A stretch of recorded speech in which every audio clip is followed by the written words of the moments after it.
ఈ రాష్ట్ర ప్రజలందరికీ కూడా చంద్రబాబు నాయుడు గారు రేపు ఉగాదికి ఏప్రిల్ 1, 2026 ఉగాదికి ఆరోగ్యశ్రీని చంపేస్తూ చంద్రబాబు నాయుడు గారు ఈ రాష్ట్ర ప్రజలకు ఒక గిఫ్ట్ ఇవ్వబోతున్నారు. అసలు ఏంటి ఈ హైబ్రిడ్ మోడల్? ఒకసారి కనుక మనం చూసుకుంటే జనరల్ గా ఒక హైబ్రిడ్ పంటలు, ఒక హైబ్రిడ్ ఉత్పత్తులు మనం చూస్తూ ఉంటాము. ఇక అవేలా అలా వాటికి ఒక సహజ ఉత్పత్తులు, ఒక సహజ పంటలకు ఏంటి తేడా ఉంటుందంటే ఆ విధమైనటువంటి తేడానే మరి మన ఆరోగ్యశ్రీ ట్రస్ట్ మోడల్లో ఉండే దానికి ఈ హైబ్రిడ్ మోడల్ కి అంత తేడా అనేది మనకు ఉంటుంది. ఎందుకంటే దీంట్లో ఈ ఎవరో ప్రైవేట్ ఇన్సూరెన్స్ వాళ్ళకి ఇస్తారు, వాళ్ళకి ఏం బాధ్యత ఉంటుంది?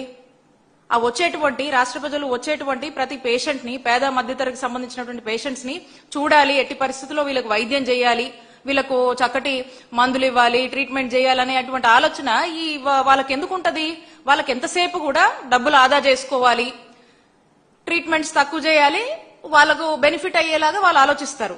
అంతేగాని గవర్నమెంట్ సెక్టార్ లో ఉన్నట్టుగా వచ్చిన ప్రతి ఒక్కరిని చూడాలి, ఫ్రీగా చూడాలి, జగన్మోహన్ రెడ్డి గారి టైంలో చూసినట్టుగా చూడాలని వీళ్ళకి ఎందుకు ఉంటదండి ఆలోచన? వీళ్ళకు ఉండదు కదా. మరి ఈ రోజున మరి వీళ్ళకు కూడా ఇక మేం చెప్పిందే, మా నాయకుడు జగన్మోహన్ రెడ్డి గారు మేము ఉన్నప్పుడు 25 lakhs వరకు కూడా లిమిట్ పెంచాము. మరి అదే వీళ్ళు కూడా అదే మేము ఆల్రెడీ 25 లక్షల చొప్పున మనం ప్రతి కుటుంబానికి పెంచి ఇస్తున్నాం. మరి దాన్నే వీళ్ళు ఏదో కొత్తగా కనిపెట్టినట్టు చంద్రబాబు నాయుడు గారే వచ్చి ఇది ఇస్తున్నట్టుగా దానికి మళ్ళా మార్కెటింగ్.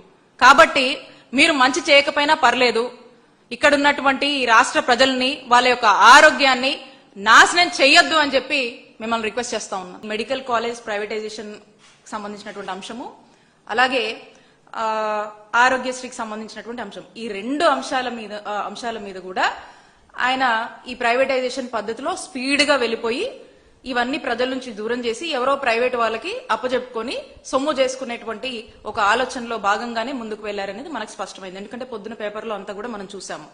సో దీన్ని మనం చూసినట్టయితే ఇది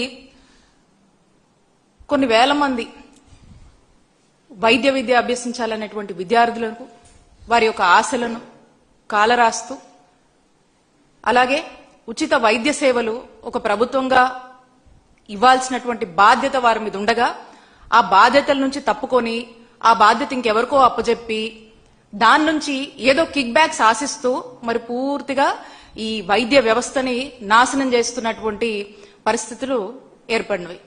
మరి దీంట్లో ఈ మెడికల్ కాలేజ్ మనం ఇప్పటికే చూసాము.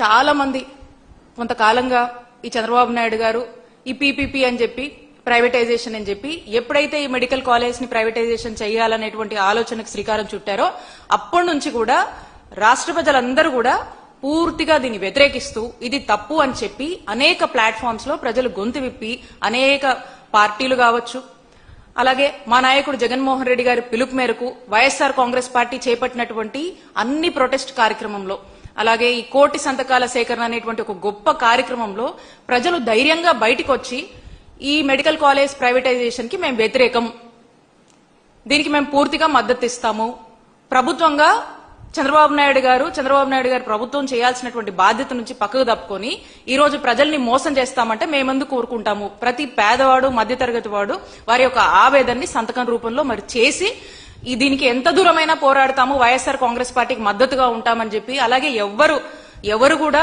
దీన్ని వ్యతిరేకిస్తూ ఏ కార్యక్రమం తలపెట్టినా కూడా ప్రజలు పెద్ద ఎత్తున కూడా మద్దతు ఇస్తున్నటువంటి పరిస్థితి మనం చూస్తా ఉన్నాము. మరి ఇంత జరుగుతున్నా కూడా కనీసం ఇంత కూడా చంద్రబాబు నాయుడు గారు పట్టించుకోకుండా 1 కోటి మంది ఈ రాష్ట్రంలో గొంతెత్తినా సరే అయినా సరే చంద్రబాబు నాయుడు గారు వినకుండా, పట్టించుకోకుండా నేను అనుకున్నదే అని చెప్పి మోనోపోలీగా మరి చంద్రబాబు నాయుడు గారు ప్రభుత్వం వెళ్తున్న తీరు ప్రజలందరూ కూడా గమనిస్తున్నారు. ఈ రోజు కూడా మనం చూసాము, మరి ఎవరో పొద్దున లోకేష్ గారిని కూడా కొంతమంది విద్యార్థి సంఘాలలో కలవడం జరిగింది. కలిసి మరి మెడికల్ కాలేజ్ ప్రైవేటైజేషన్ ని మీరు ఆపేస్తే బాగుంటుందండి, ఇది గవర్నమెంట్ రంగంలోనే నడుస్తే బాగుంటుంది అని చెప్తే కనీసము ఏ మాత్రం కూడా పట్టించుకోకుండా సేమ్ తండ్రి బాటలోనే లోకేష్ గారు కూడా ఖచ్చితంగా ప్రైవేటైజేషనే చేస్తాము, దీంట్లో నో అదర్ ఆల్టర్నేట్ ఆప్షన్ అని చెప్పేసి ఇక వాళ్ళ మొహం మీదే ఏ విధంగా చెప్పేసి మరి ఆయన కూడా సేమ్ స్టాండ్ చెప్పినటువంటి పరిస్థితిని మనం ఈరోజు చూసాము.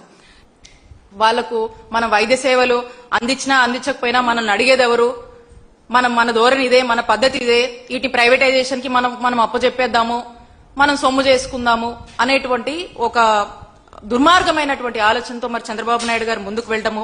చాలా అసలు ప్రైవేట్ హాస్పిటల్ ఫ్రీగా ఎందుకు చూస్తాయి? ప్రైవేట్ హాస్పిటల్కి వెళ్తే డబ్బులు కట్టాలి కదా. మరి ప్రైవేట్ వాళ్ళకి అప్పచెప్పి వాళ్ళని చూడమని చెప్పి వాళ్ళేదో ఉచితంగా చారిటీ చేసేస్తున్నట్టు ఈ విధంగా చంద్రబాబు నాయుడు గారు మాట్లాడడం చాలా దారుణము.